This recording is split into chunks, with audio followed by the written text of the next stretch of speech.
छावा भाग 136. मिरजेच्या भुईकोट ठाण्यातून बाहेर पडलेले मुकर्रब इख्लास जोखमीचे कैदी घेऊन अकलूजच्या तळावर विश्रांती आणि रसद घेऊन बहादूरगडाकडे निघाले. पिछाडीला राहिलेला अकलूजचा शाही तळही त्यांना सामील झाला. पुराने नदी फुगावी तशी आता मुकर्रबची फौज दिसू लागली. माथ्यावरची उन्हतापीची झळ चुकवावी म्हणून फौजेच्या हशमांनी टापशा बांधून गर्दनी खाली घातल्या होत्या. राजांना आणि कुलेशांना तर लादलेल्या जनावरांच्या गर्दनीशीच दोरखंडाने जखडून टाकले होते.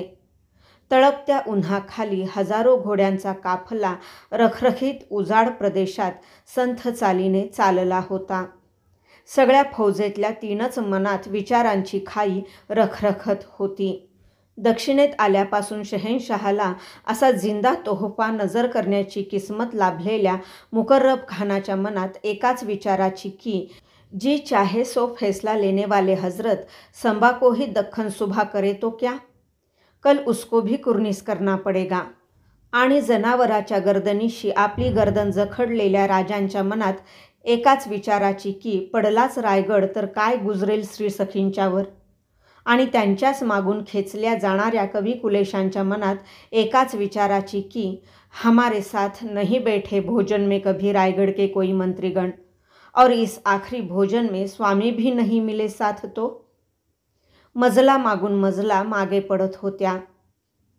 उन्हाने घायाळ झाल्या राजे कुलेशांना जवळ येऊन घोड्यावरूनच इख्लास खोचकपणे जाब करत होता. प्यास लगी है मरहट्टों के शहनशाह और वजीर.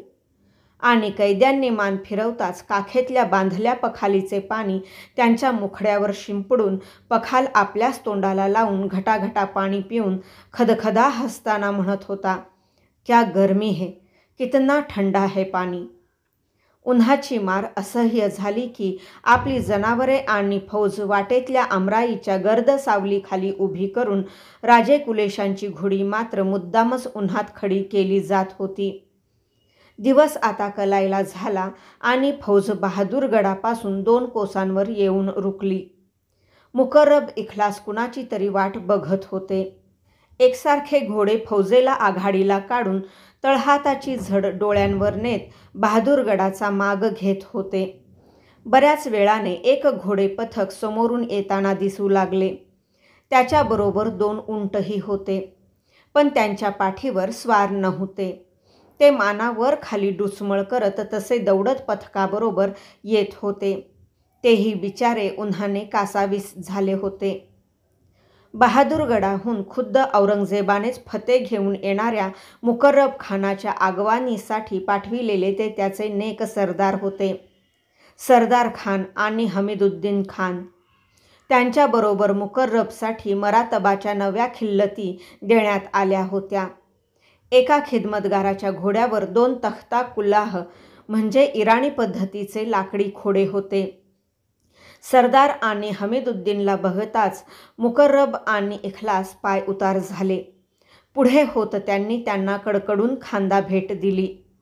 हमीदुद्दीन मुकर्रबला म्हणाला, मुबारक हो खान, आलम पंधा का हुक्म है, दोनों कैदियों को तख्ता कुल्लाह डाल दो, उतार दो उनके बदन से काफर आसवाब और चढ़ाओ ये खास खुशामदगारों के कुर्ते, जकड़ दो उनको ऊंट के पीठ पर और ले चलो बाजे बजाते ढिंड निकाल कर बहादूरगड.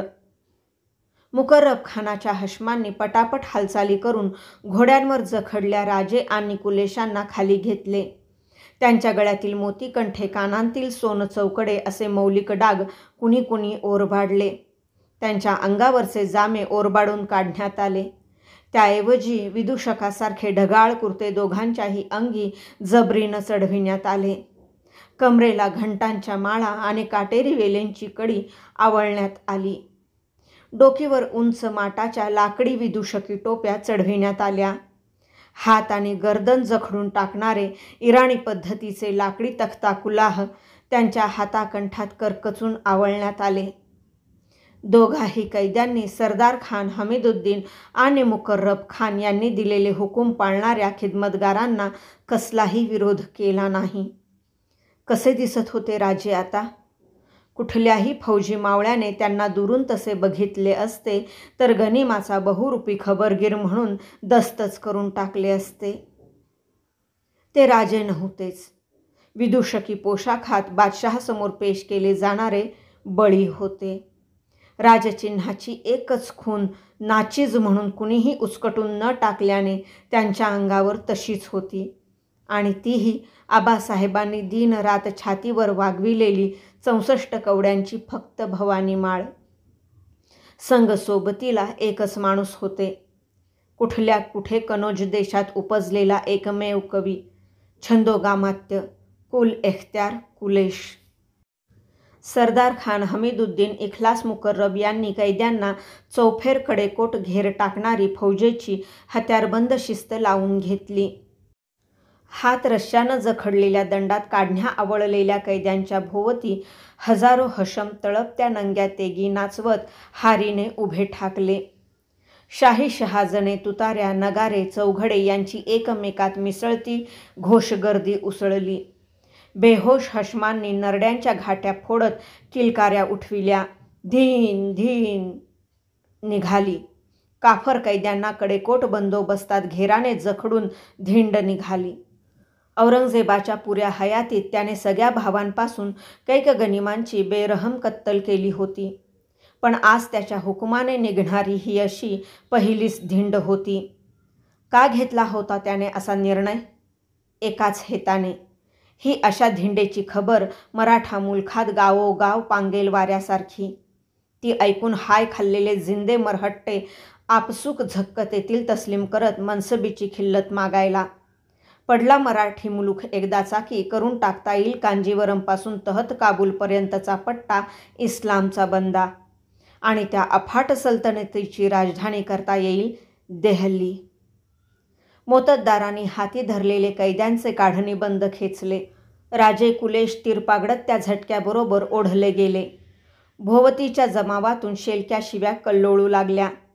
नाबकार, लईम, मोजदा, खिंचो कसको शैतानों को. गेल्या 9 वर्षात याच सांबरूपी संभाने त्यांची बऱ्हाणपूर औरंगाबाद अशी कैक ठाणी तसनस केली होती. कैक सुरम्या लढवय्यांना मौतीचे कंठस्नान घातले होते. काफिराण्याला जिम्मा रोजचा नमाजसुद्धा नामुमकिन केला होता.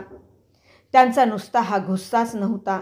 शक्य असते तर सपासप हत्यारे चालवून त्यांनी दोन्ही कैद्यांचे एकाच गोळ्यात केव्हाच गाठोडे केले असते. देठ मोडल्या खालमानेने मराठी दौलतीचे मानकरी छत्रपती आणि छंदोगामात्य कुलेश हत्यारी धारकरी खेचतील तसे भेलकांड चालू लागले. तशाही स्थितीत त्यांना एकदा तरी बघण्यासाठी कैक जण गर्दी करून पुढे घुसत होते. जे पाय रुजाम्यांच्या पायघड्यांवरून आत्मविश्वासाने रुपत चालत आजवर आले होते तेच छत्रपतींचे रक्तदाट गुब्बार पाय आज पेडगावच्या वाळवंटात फरफटत चालले. ज्या देहाने रायगडावर सोन्याच्या झुलेनं सजल्या हत्तीवरून राजा म्हणून मिरवून घेतले होते तोच जखडबंद देह धिंडीचा भोग भोगू लागला. राजांनी भोवतीचं काहीच नजरेस पडू नये म्हणून डोळे मिटतेच घेतले होते. कुलेशांचे डोळे उघडेच होते, पण त्यांना दिसले तरी काही भासत नव्हते. त्यांच्या उजव्या दंडातून संगमेश्वरात रुपल्या बाणाने ओघळून ओघळून थकलेले रक्त आता साकळले होते, काळपटले होते. भोवतीच्या हजारो मुघल हाशमांचा आनंदी जल्लोषाचा नुसता कलकलाट चालला होता. कुणाचेच कुणालाही काहीही ऐकू येत नव्हते. लोक ओरडत होते, खिंचो, जोर से, कसके खिंचो, मरहब्बा, मुकर्रब इख्लास, आफरीन. काढणी खेचणाऱ्याने वैतागून एवढा जोरदार हिसडा हातातल्या काढणीला हासडला की जगदंबेच्या कपाळी चढविलेले कौलाचे फूल घरंगळत कोसळावे तसे राजे छाताडावर थेट भुईवर आडवे झाले. तशी भोवतीच्या गर्दीत खुशीच्या उर्मीची लाटच लाट उसळली.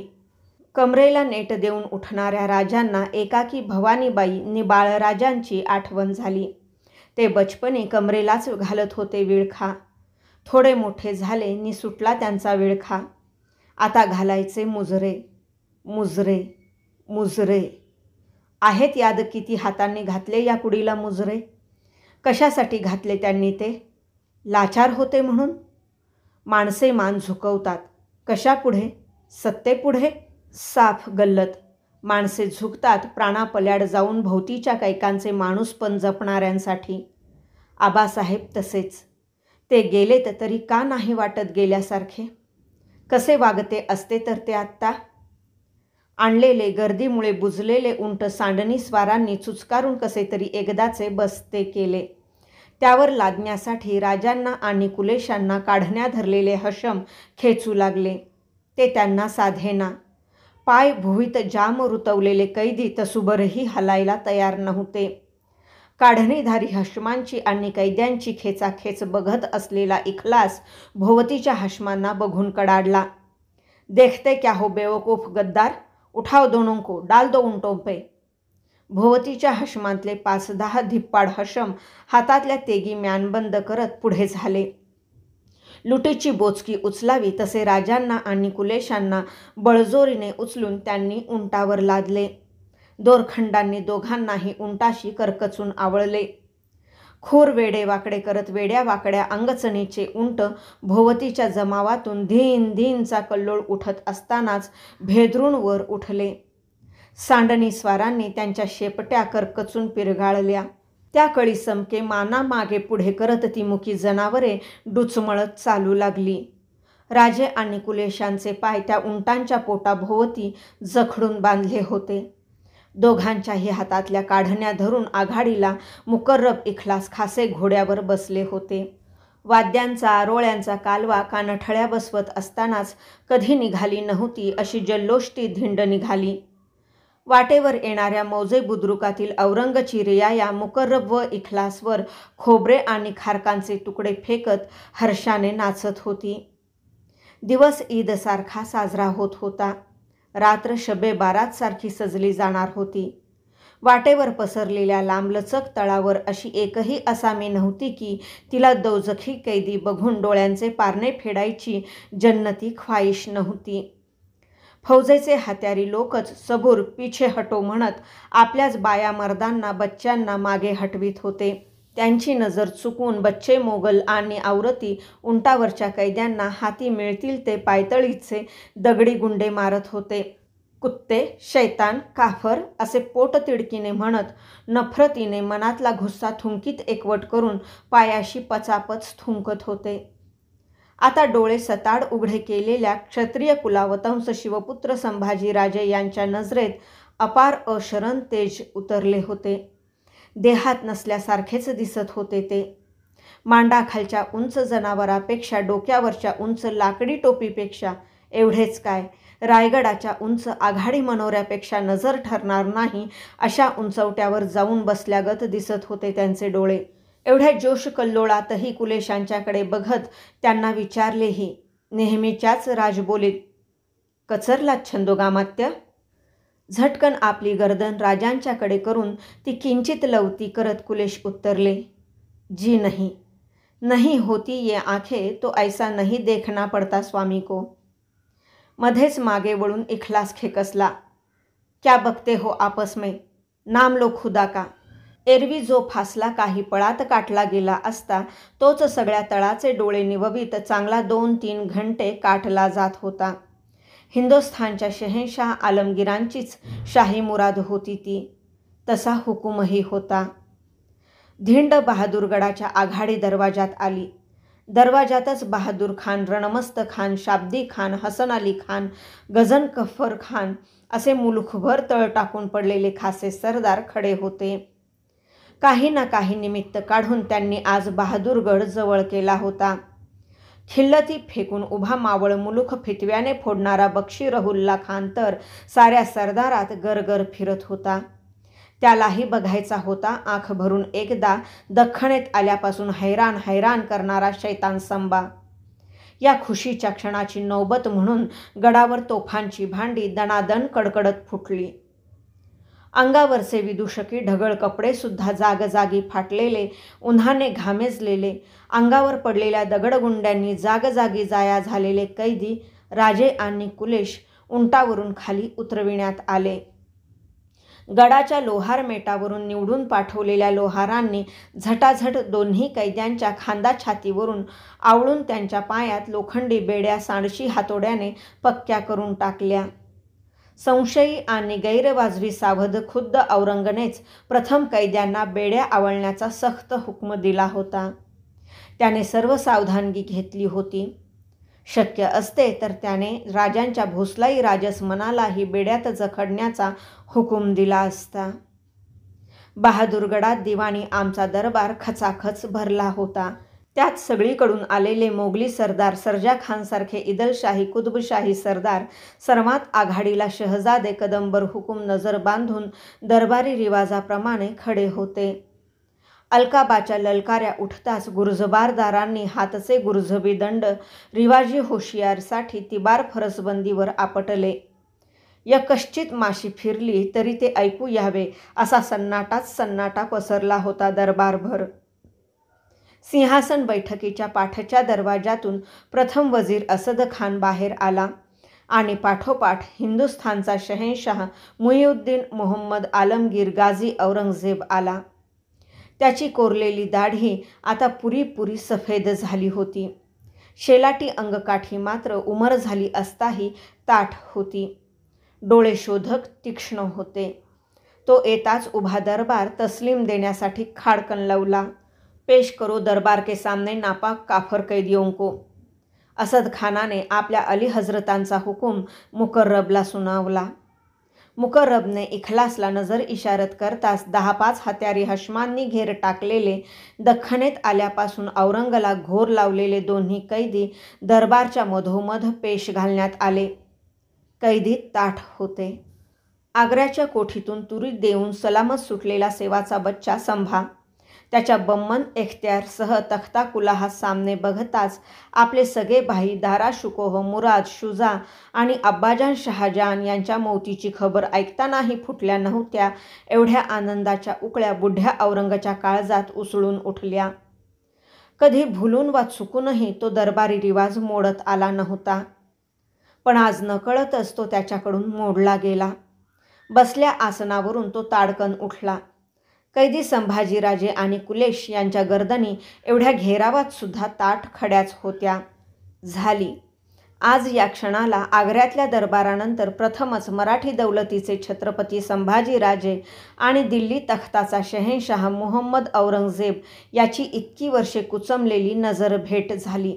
जसे अंगपूत पेटलेल्या ज्योतीला वादळ बघत होते. चिवट जीवनशक्तीला सर्वग्रासी मौत बघत होती. माणसातल्या मर्दपणाला राजकारणातले गाळीव कपट न्याहाळत होते. काफरी जिंदा दिलीला तख्तनशीन बेरहम शाही मगरुरी पारखत होती. घरेलू नाचीज मामल्याचा विचार एरवी कधी औरंगच्या मनात येणे शक्य नव्हते. पण या क्षणी मात्र एक चमत्कारी खयाल त्याच्या मनाला धडक देऊ लागला. कैसे पैदा करते है परवरदिगार ऐसे बेडर सुरमा शख्स काफरों के कोख में? नहीं तो हमारा कम असल बगावत खोर बच्चा. क्या नाम भी रखा हमने उसका शाही शोहरत से. बड़े अब्बाजान की याद जगाने. अकबर. रानावनात बरेच दिवस राहिलेल्या बच्चाला राजवाड्यातील गमती खेळणे बऱ्याच दिवसांनी मिळावे तसा आनंद बुढ्ढा असूनही शहेनशाहाला झाला. वरवर तो धीमा शांत दिसत होता. पण आतून खुशीची अनावर कारंजी उसळ्या घेत होती त्याच्या काळजात. त्यातला एक लफ्जही कुणालाही बोलावा अशा हैसियतीचे कोणीही दिसत नव्हते त्याला दरबारात. झाली खुशी कुठेतरी बाहेर ओतून टाकण्यासाठी बेचैन झालेला शहेनशाह हिंदुस्थान सिंहासनासमोरच्या रुजामेदार पायऱ्या शांतपणे उतरून आज पहिल्याने दरबारी मसनदीच्या चक्क गालिच्यावर आला. क्षणभर त्याने दरबारभर नजर फिरविली आणि मक्केकडे तोंड करून आसमानाकडे बघत त्याने पायीच्या गालिच्यावरच खुशीच्या नमाजासाठी गुडघे टेकले. कुराणे शरीफच्या आदेशाप्रमाणे तो रोजचे 5 वेळाचे नमाज स्वारी शिकारीतही न चुकता पढत आला होता. तो नमाज पढत असताना कुणाचीच काय वजीर असद खानाचीही शामत नव्हती आत जाण्याची. आणि आज मात्र खचाखच भरल्या दरबारात नेक इस्लामचा मनपूर्वक नमाज पडताना त्याचे डोळे आनंदाच्या अश्रूंनी भरून आले. हातच्या तसबीहच्या माळेवर ते थबकले. त्याचाच दरबार ते ताज्जुबीने बघू लागला.